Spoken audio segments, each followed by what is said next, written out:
എന്താണ് സംഭവിക്കാൻ പോകുന്നത് എന്നതിനെക്കുറിച്ച് അതിജീവിതയ്ക്ക് അറിയാമായിരുന്നു. അതിക്രമം ഒഴിവാക്കാൻ പണം തരാമെന്ന് നടിയും പറഞ്ഞിരുന്നതായിട്ടാണ് പൾസർ സുനി റിപ്പോർട്ടറോട് വെളിപ്പെടുത്തിയത്. നടിയെ ബലാത്സംഗം ചെയ്യാൻ 1.5 കോടിയുടെ കൊട്ടേഷനാണ് ദിലീപ് നൽകിയത്. ബലാത്സംഗം പകർത്താനും നിർദ്ദേശിച്ചു. എന്താണ് ചെയ്യാൻ ഉദ്ദേശിച്ചത് എന്ന് അതിജീവിതയ്ക്ക് അറിയാം. അതിക്രമം ഒഴിവാക്കാൻ എത്ര കാശും തരാമെന്ന് അതിജീവിത പറഞ്ഞു. ആ പണം വാങ്ങിയിരുന്നുവെങ്കിൽ താൻ ജയിലിൽ പോകാതെ രക്ഷപ്പെടുമായിരുന്നു എന്ന് പൾസർ സുനി പറയുന്നു. ദിലീപിന്റെ കുടുംബം തകർത്തതാണ് വൈരാഗ്യത്തിന് കാരണം. അതിക്രമം നടക്കുമ്പോൾ താൻ ദിലീപിന്റെ നിരീക്ഷണത്തിലാണ്. എല്ലാം തത്സമയം വേറെ ചിലർ അറിയുന്നുണ്ടായിരുന്നു. തന്റെ പിറകിൽ നിരീക്ഷിക്കാൻ ആളുണ്ടായിരുന്നു. താൻ ചെയ്യുന്നുണ്ടോ എന്ന് നിരീക്ഷിക്കാൻ ആളുണ്ടായിരുന്നു. ബലാത്സംഗത്തിലൂടെ അതിജീവിതയെ പൂട്ടുകയായിരുന്നു ലക്ഷ്യമെന്നും പീഡന ദൃശ്യങ്ങൾ ചിത്രീകരിക്കാനും തീരുമാനിച്ചിരുന്നു എന്നും പൾസർ സുനി പറയുന്നു. 2017 ഫെബ്രുവരി 17-നാണ് കൊച്ചിയിൽ ഓടുന്ന വാഹനത്തിൽ വെച്ച് നടി ബലാത്സംഗത്തിനിരയായത്. നടൻ ദിലീപ് ഉൾപ്പെടെ 9 പ്രതികളാണ് കേസിലുള്ളത്. ഒരു സിനിമയുടെ ചെലവിലാണ് പണം വാഗ്ദാനം ചെയ്തതെന്നും 70 ലക്ഷത്തോളം രൂപ ലഭിച്ചുവെന്നും പൾസർ സുനി പറയുന്നുണ്ട്. നടി ആക്രമിക്കപ്പെടുമ്പോൾ എല്ലാ വിവരവും തത്സമയം ഒരാൾ അറിഞ്ഞിരുന്നുവെന്നും തന്നെ ആക്രമിക്കാതിരുന്നാൽ എത്ര വേണമെങ്കിലും പണം നൽകാമെന്ന് നടി കരഞ്ഞു പറഞ്ഞിരുന്നതായും സുനി പറയുന്നു.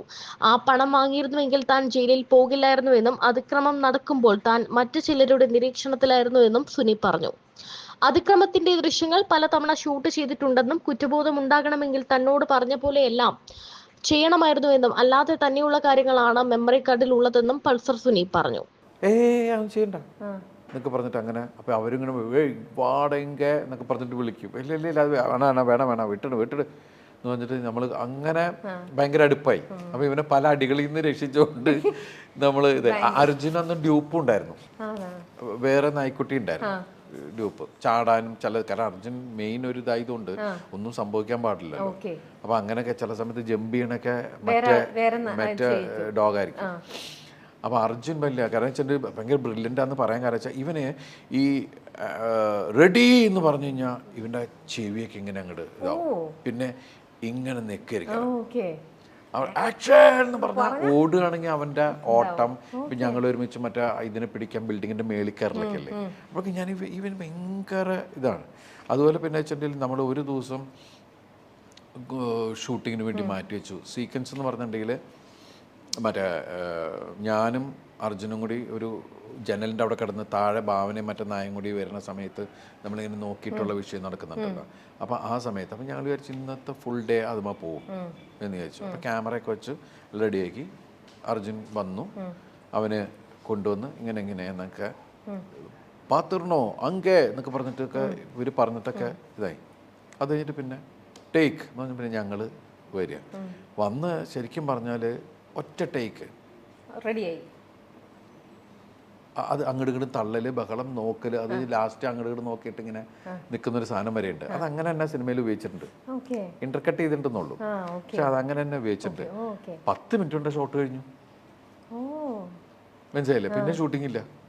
അതുപോലെ തന്നെ ഒരു സീക്വൻസ് ആയിരുന്നു. അവിടെ വേറെ ആള് വന്ന് ആ ഫ്ലാറ്റിൽ കയറുന്നത് നായ അർജുൻ കണ്ടിട്ട് പുസ്തകം വായിച്ചിരിക്കണ എന്നെ ഒന്ന് വിളിക്കുന്നുണ്ട്.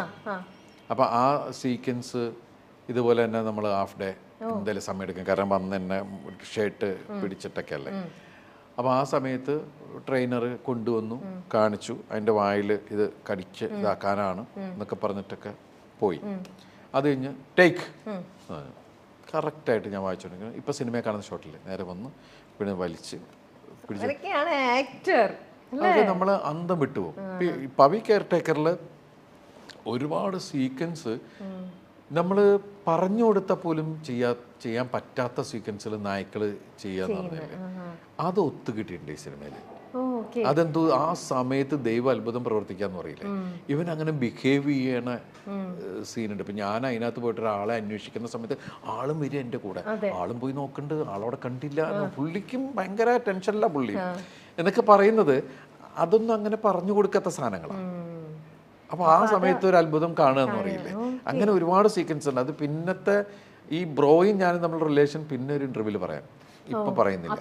ആണല്ലേ, അത്രയും തന്നെ പറയാനുണ്ട്, അത്രയും കാര്യമായിട്ട് പറയാൻ. ശരിക്കും നമ്മൾ ഇമോഷണലി വല്ലാണ്ട് കൊണ്ടുപോകുന്ന ഒരു പെറ്റ്സ് ഉള്ള എല്ലാവർക്കും ഭയങ്കരമായിട്ട് കണക്ട് ആവും, ശരിക്കും കണക്ട് ചെയ്യും. അപ്പൊ ഈ ഒരു ഷൂട്ട് വൈൻഡ് അപ്പ് ചെയ്തപ്പോൾ ഈ ഒരു മൂവി മാത്രമല്ല, ഇപ്പൊ ഞാൻ പറഞ്ഞ മറ്റു 3 പേരുടെയും വൈൻഡ് അപ്പ് ചെയ്തപ്പോൾ സിനിമ പാക്കപ്പ് എന്ന് പറഞ്ഞു പോകുമ്പോൾ ദിലീപിന്റെ ഒരു വല്ലാത്തൊരു വിഷമം ഇവരെ വിട്ടു പോകുന്നതിൽ ഒബ്വിയസ്ലി ഉണ്ടായിട്ടുണ്ടാവണം അല്ലേ? കാരണം ഇവരെത്ര ഈ ബ്രോയുടെ കാര്യത്തില് ശരിക്കും പറഞ്ഞാല് ബ്രോയിനെ നമ്മൾ വാങ്ങിച്ചതാ.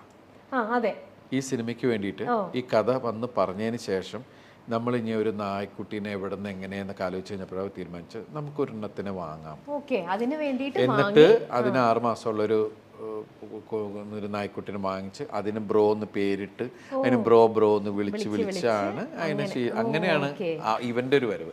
ബാക്കിയെല്ലാം മറ്റുള്ള ഒരുപാട് ട്രെയിൻ ഡോഗ്സ് ആണ് ശരിക്കും പറഞ്ഞാൽ. ഇത് ഈ സിനിമയ്ക്ക് വേണ്ടിയിട്ടാണ് ഇവന്റെ വരവ്, ഈ ഒരു സിനിമയിലേക്ക് വേണ്ടി. പക്ഷെ അത് ഭയങ്കരമായിട്ട് അതങ്ങ് ഫ്രം ദ ബിഗിനിങ് തുടങ്ങിയിട്ട് വരവുണ്ടല്ലോ.